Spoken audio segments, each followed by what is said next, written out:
ശ്രീലങ്കൻ അഭയാർത്ഥികളായ നെല്ലിയാമ്പതിയിലെ തോട്ടം തൊഴിലാളികളും ദുരിതത്തിൽ. വീടും സ്ഥലവും വാഗ്ദാനം നൽകി നെല്ലിയാമ്പതിയിൽ പുനരധിവസിപ്പിച്ച ഇവർക്ക് പതിറ്റാണ്ടുകളായിട്ടും യാതൊന്നും നൽകാൻ സർക്കാർ തയ്യാറായിട്ടില്ല.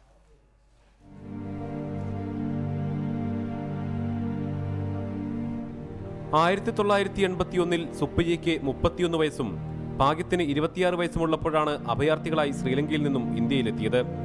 ശ്രീലങ്കൻ അഭയാർത്ഥികളെ പുനരധിവസിപ്പിക്കുന്നതിന്റെ ഭാഗമായി കേന്ദ്ര സംസ്ഥാന സർക്കാർ ഇവരെയും ഒപ്പമുണ്ടായിരുന്ന 15 കുടുംബങ്ങളെയും നെല്ലിയാമ്പതിയിലെ കേരള ഫോറസ്റ്റ് ഡെവലപ്മെന്റ് കോർപ്പറേഷന്റെ തോട്ടത്തിലേക്ക് മാറ്റി.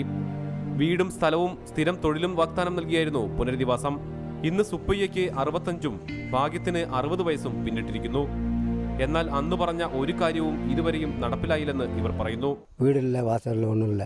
நாங்கள் இங்கே விட்டு போகும்போது இது எஸ்டேட்டில் கொடுத்தாங்க ஒரு நாள் வேலை. இப்போ பிரிஞ்சு போக வச்சு இப்போ நானும் மகன் இல்லாமல் இருந்தால் நாங்கள் இந்த எஸ்டேட் விட்டு போகணும். நாங்கள் எங்கேயும் போக முடியாது. സർക്കാർ വാഗ്ദാനങ്ങളൊന്നും നടപ്പിലാക്കാത്തതിനാൽ ഭൂരിഭാഗം ശ്രീലങ്കൻ അഭയാർത്ഥികളും തമിഴ്നാട്ടിലേക്ക് കുടിയേറി.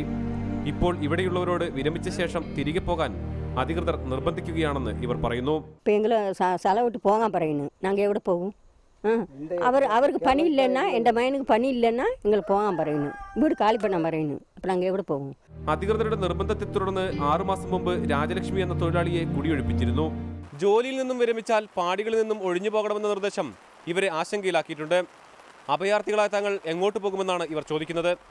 ക്യാമറാമാൻ പ്രജിത് കൊങ്ങാടിനോടൊപ്പം പ്രസാദ് ഉടുമ്പിശ്ശേരി, റിപ്പോർട്ടർ, പാലക്കാട്.